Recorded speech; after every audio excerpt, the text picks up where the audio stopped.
እባካችሁ እርዱኝ፣ ተባበሩኝ፣ ሸር አድርጉልኝ፣ ለትላልቅ ሚዲያ ለሚጠቀሙት አድርሱልኝ።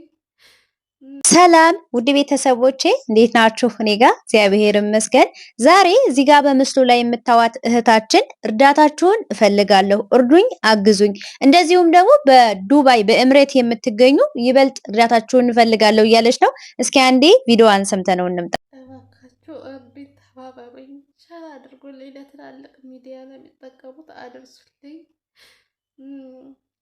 በኢማራት 20,000 ድራም ነው የተጠየቅኩት። ግን ሴትዮዋ ችግር የለውም ኢንሹራንስ እንትን እናሰራልሽና መጀመሪያ ትታከሚያለሽ ብላኛለች። ያኔ በተስፋ እንደዛ ብላኛለች። ግን ሰው ግን ያስፈልገኛል ተጎኔ ማለት ምንም አይነት ሰው ማውቀው የለኝም ከዚህ ማለት ነው።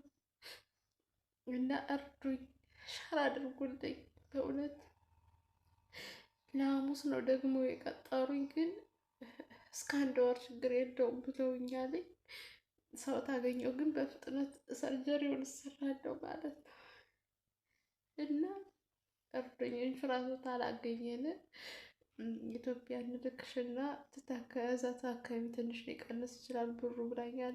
ውድ ቤተሰቦቼ እህታችንን አይታችኋታል። እንግዲህ በመጀመሪያ ነገር እህታችን ህጋዊ በመሆኗ ባለችበት ሀገር በኢንሹራንስ ወደ 20,000 ዶላር የሚያክል ተከፍሎላት ወይም ደግሞ በኢንሹራንስ እንትን ተብሎ ትታከማለች። ይሄ ህጋዊ መሆን ምን አይነት ጥቅም እንዳለው በዚህ ማየት ትችላላችሁ። ሁለተኛ ነገር ደግሞ እሷ የምትፈልገው አሁን ብር ገንዘብ ሳይሆን ሴትዮዬ አጽፍልሻለሁ ኢንሹራንስ ብላለች። ስለዚህ ከጎኗ የሚሆን አይዞሽ የሚላት እንደምታውቁት አረቦች ያው እንደኛ አይደሉም። እንኳን አይደለም ይሄንን ያክል ህክምና ሲካሄድ ትንሽዬዋም ነገር ብትሆን ሰው ከጎን ያስፈልጋል። እና እባካችሁ በዱባይ በኤምሬት የምትገኙ በጣም ብዙ ደጋግ የሆናችሁ ኢትዮጵያዊ ያላችሁ ለዚች እህታችን ከጎኗ ሆናችሁ አለንሽ አይዞሽ በማለት እንድታግዟት እንደዚሁም ደግሞ ምናልባት በኢንሹራንስ እንኳን ባይጻፍላት እና ባይቀበሉ እንኳን በገንዘብ የምንችለውን አድርገን ይችን እህታችንን እንድትታከም እንደምታዩት ከሆነ ማዳሟ ራሱ እንደዚሁ እንደማትተዋትና እንደሚያግዟት ኢንሹራንስ እንኳን ባይሆን ማለት ነው።